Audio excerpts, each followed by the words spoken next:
ಕೆಟ್ಟ ಜನರೊಂದಿಗೆ ಗೆಳೆತನ ಮಾಡುವುದಕ್ಕಿಂತ ಒಂಟಿಯಾಗಿರುವುದು ಎಷ್ಟೋ ಒಳ್ಳೆಯದು. ಇದೇ ಸರಿಯಾದ ಯೋಚನೆ. ಜನರು ನಿಮ್ಮ ಬಗ್ಗೆ ಏನು ಯೋಚಿಸುತ್ತಾರೆ ಎಂಬುದು ಯೋಚನೆ ಮಾಡುವುದನ್ನು ಬಿಟ್ಟು ಬಿಟ್ಟರೆ ತಿಳಿದುಕೊಳ್ಳಿ, ಆ ದಿನದಿಂದ ಜೀವನವನ್ನು ಆನಂದಿಸುವುದನ್ನು ಕಲಿತುಕೊಳ್ಳುತ್ತೀರಿ. ಪ್ರಾಮಾಣಿಕ ವ್ಯಕ್ತಿಯೊಂದಿಗೆ ಮಾಡಿದ ಮೋಸ ನೀವು ಹಾಳಾಗುವ ಎಲ್ಲ ಬಾಗಿಲನ್ನು ತೆಗೆದು ಬಿಡುತ್ತೆ. ಎಷ್ಟೇ ದೊಡ್ಡ ಚದುರಂಗದಾಟದ ಆಟಗಾರನಾಗಿದ್ದರೂ ಕೂಡ.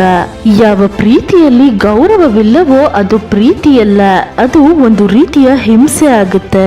ಯಾವಾಗಲೂ ಯಾರನ್ನು ಅವರ ಕಳೆದು ಹೋದ ಕಾಲದ ಮೇಲೆ ಅಳೆಯಬೇಡಿ, ಏಕೆಂದರೆ ಜನರು ಕಲಿಯುತ್ತಾರೆ, ಬದಲಾಗುತ್ತಾರೆ ಮತ್ತು ಮುಂದೆ ಸಾಗುತ್ತಾರೆ.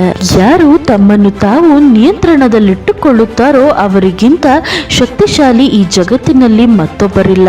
ಯಾರು ನಮ್ಮನ್ನು ಅರ್ಥ ಮಾಡಿಕೊಳ್ಳುತ್ತಾರೋ ಮತ್ತು ತಿಳಿದುಕೊಳ್ಳುತ್ತಾರೋ ಇದಕ್ಕಿಂತ ಒಳ್ಳೆಯ ಸಂಬಂಧ ಬೇರೊಂದಿಲ್ಲ. ಖಾಲಿ ಜೇಬು ಇಟ್ಟುಕೊಂಡು ಈ ಸಂತೆಯಲ್ಲಿ ಒಮ್ಮೆ ತಿರುಗಿ ಬನ್ನಿ, ಗೌರವ ಸಿಗುವುದೆಂಬ ಭ್ರಮೆ ದೂರವಾಗಿ ಬಿಡುತ್ತೆ.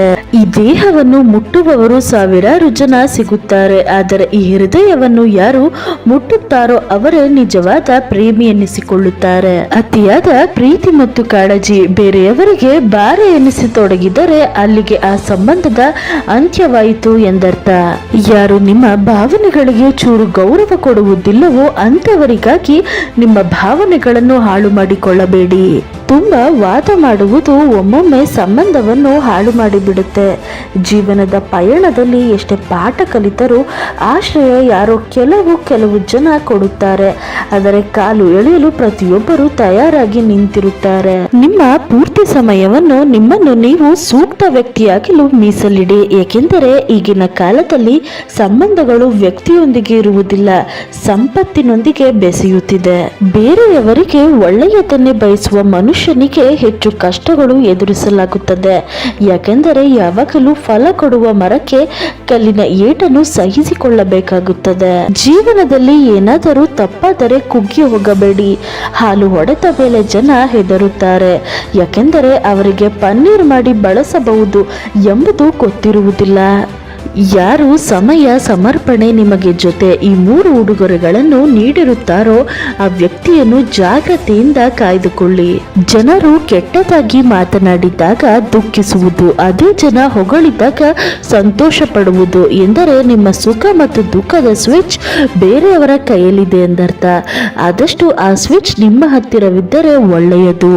ಮನುಷ್ಯ ಮನೆ ಬದಲಾಯಿಸುತ್ತಾನೆ, ಬಟ್ಟೆ ಬದಲಾಯಿಸುತ್ತಾನೆ, ಸಂಬಂಧ ಬದಲಾಯಿಸುತ್ತಾನೆ, ಆದರೂ ದುಃಖಿಸುತ್ತಾನೆ, ಕಾರಣ ಆತ ತನ್ನ ಸ್ವಭಾವವನ್ನು ಬದಲಾಯಿಸಿಕೊಳ್ಳುವುದಿಲ್ಲ. ಜೀವನದ ಪುಟದಲ್ಲಿ ತುಂಬಾ ಸುಂದರವಾದ ಪುಟವೆಂದರೆ ತಾಯಿಯ ಮಮತೆ. ಯಾರನ್ನಾದರೂ ನೆನಪಿಸಿಕೊಳ್ಳುತ್ತಲೇ ಇರುವುದು ಎಂದರೆ ಒಳಗಿನಿಂದ ಸಾಯುತ್ತಾ ಇರುವುದು ಎಂದರ್ಥ.